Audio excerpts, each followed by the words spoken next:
Sampai konsultan Anda sendiri itu juga loss juga kalau dia menggunakan hanya satu pair. Logika berpikirnya adalah pada saat kita bertransaksi, pada saat kita trading, itu sama juga kita dagang, sama juga kita berbisnis.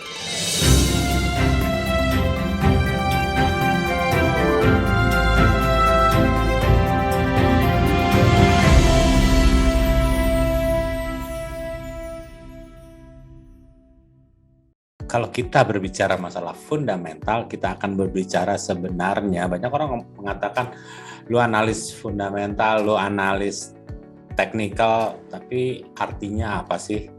Sebenarnya adalah analisa fundamental adalah suatu analisa yang untuk memprediksi harga ke depannya dengan menggunakan data-data ekonomi, sosial, politik, keuangan, dan lain-lainnya, termasuk sentimen marketnya. Nah, itulah yang dikatakan analisa fundamental. Sedangkan teknikal itu juga sama, cuman sumber datanya yang berbeda. Dia menggunakan harga dan dia menggunakan volume misalnya. Bapak dan Ibu, tentunya kalau kita berbicara masalah fundamental, kita tentunya harus tahu kegunaannya buat apa. Analisa fundamental itu hanya untuk menentukan pair apa yang akan ditradingkan hari ini, pair apa yang akan ditradingkan besok, lusa, dan seterusnya. Kadang-kadang kita ini sudah kebiasaan trading senengnya di satu pair aja gitu loh. Itu pair mau naik, mau turun, diikutin aja. Coba lihat kembali ke belakang. Profit kah? Atau loss? Kalau Anda katakan profit, ya tidak masalah, Anda hanya mempunyai suatu metode yang baik. Tapi kebanyakan kalau ditanya profit, pasti banyakan yang loss. Sampai konsultan Anda sendiri itu juga loss juga kalau dia menggunakan hanya satu pair. Logika berpikirnya adalah pada saat kita bertransaksi, pada saat kita trading, itu sama juga kita dagang, sama juga kita berbisnis. Bisa kebayang nggak sih? Ada suatu barang dagangan yang sudah tidak tren lagi, yang tidak lagi mau dilihat sama orang. Contoh yang paling mudah adalah pada zamannya yang namanya BlackBerry, Nokia itu menguasai dunia. Hari ini nama itu udah nggak ada lagi. Jadi kalau Anda dagang, tentunya Anda pilih yang laku dijual, yang sedang banyak dicari, yang sedang diperbincangkan, itu duitnya ada.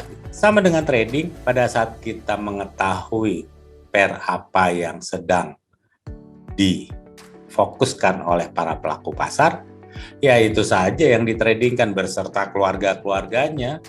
Misalnya saat ini sedang ramai masalah Inggris misalnya, ya semua pair yang berurusan dengan keluarga pound sterling, semuanya aja bantai gitu. Walaupun Marty Murbini ada di sini tentunya, beliau bilang, ya lihat juga sih Res, teori korelasi, bisa. Tapi intinya, yuk pada saat orang sedang fokus-fokusnya, pelaku pasar sedang melihat Inggris, tentunya agak-agak aneh kalau tiba-tiba kita berbicara masalah trading, masalah yen Jepang misalnya, Australia misalnya, aneh kan? Dan tentunya itu harga nggak gerak. Bapak dan Ibu, tentunya ini tidak lepas dari mata uang yang beredar di Amerika Serikat, yaitu US dollar. Jadi kalau kita mau trading sebenarnya paling gampang adalah ya udah pelajarin aja Amerika Serikat. Lalu pelajarin juga kebijakan pemerintahnya. Lalu kita pelajari juga lah kebijakan moneternya, atau biasa yang kita sebut adalah The Fed. The Fed inilah yang sebenarnya bisa menggerakkan pasar ke depannya pada saat dia membuat suatu kebijakan moneter. Oke, Res, apa itu sih kebijakan moneter? Kebijakan moneter adalah kebijakan keuangan yang dikeluarkan oleh bank sentral. Dan pada saat The Fed mengeluarkan kebijakan, maka semua instrumen keuangan di dunia pasti akan berfluktuasi. Nah, untuk itu makanya kita perlu mengetahui kebijakan apa sih sebenarnya yang sedang diambil oleh The Fed. Bapak dan Ibu, tentunya kita sudah tahu apabila inflasi dipompakan terus, maka kita akan melihat harga barang menjadi cukup tinggi, dan tentunya ini menjadikan suatu resiko dalam pasar uang. Untuk itu The Fed harus melakukan tapering atau melakukan pengurangan pembelian aset baik di sekuritas maupun di mortgage. Otomatis ini membuat US dollar harus menguat. Apa jadinya apabila dia sudah selesai dengan quantitative easing-nya, lalu masuk ke tapering, dan semua mata pasti akan melihat kapan The Fed akan menaikkan suku bunga. Bapak dan Ibu semuanya, 120 miliar US dollar per bulannya akhirnya harus dipotong 15 miliar US dollar pada bulan November tahun lalu, dan pada bulan Desember dipotong lagi 30 miliar US dollar setiap bulannya. Dan untuk bulan ini The Fed akan potong sekitar 60 miliar US dollar. Alhasil dari 120 miliar US dollar yang terjadi, tersisa 15 miliar US dollar untuk program quantitative easing. Nah, wajarlah apabila banyak analis mengatakan Februari selesai, Maret dia akan coba naikkan suku bunga. Kalau kita lihat dari semuanya ini, maka di tahun 2022 ini kemungkinan besar dia menaikkan antara 3 sampai 4 kali kenaikan suku bunga. Yang ujung-ujungnya sebenarnya tahun ini The Fed akan menaikkan sekitar atau menjadi 1% untuk suku bunga acuan. Bapak dan Ibu, ternyata bukan sampai situ saja perjalanan The Fed.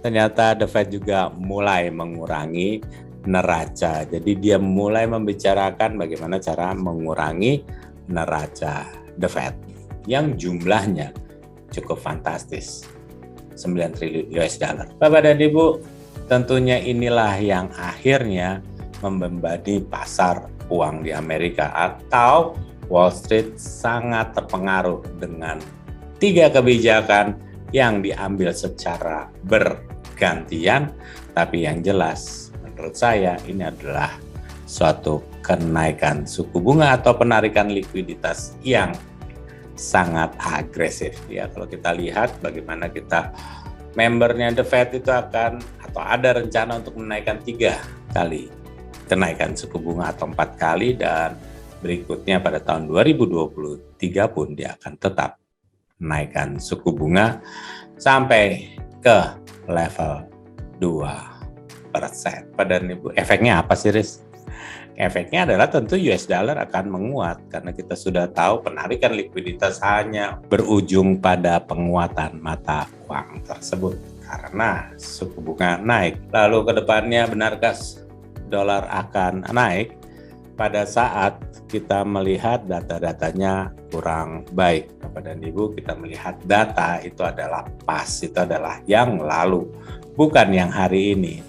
Sedangkan pada saat hari ini kita bisa melihat bahwa ke depannya mau dibilang kurang hawkish kek, mau dibilangkan dovish atau super hawkish pada pertemuan The Fed kemarin antara Powell dengan Kongres Amerika Serikat. Di sana Powell mengatakan bahwa dia akan perangi inflasi. Kalau sudah berbicara masalah perangi inflasi, tentunya segala tool sudah disiapkan untuk membuat angka inflasi turun. Baik Bapak dan Ibu, tentunya kita sudah tahu bahwa apapun analisa Anda, itu adalah analisa terbaik yang pernah ada. Jangan pernah percaya sama analisa orang lain, karena sebenarnya sama seperti Anda, analisanya pun belum tentu benar.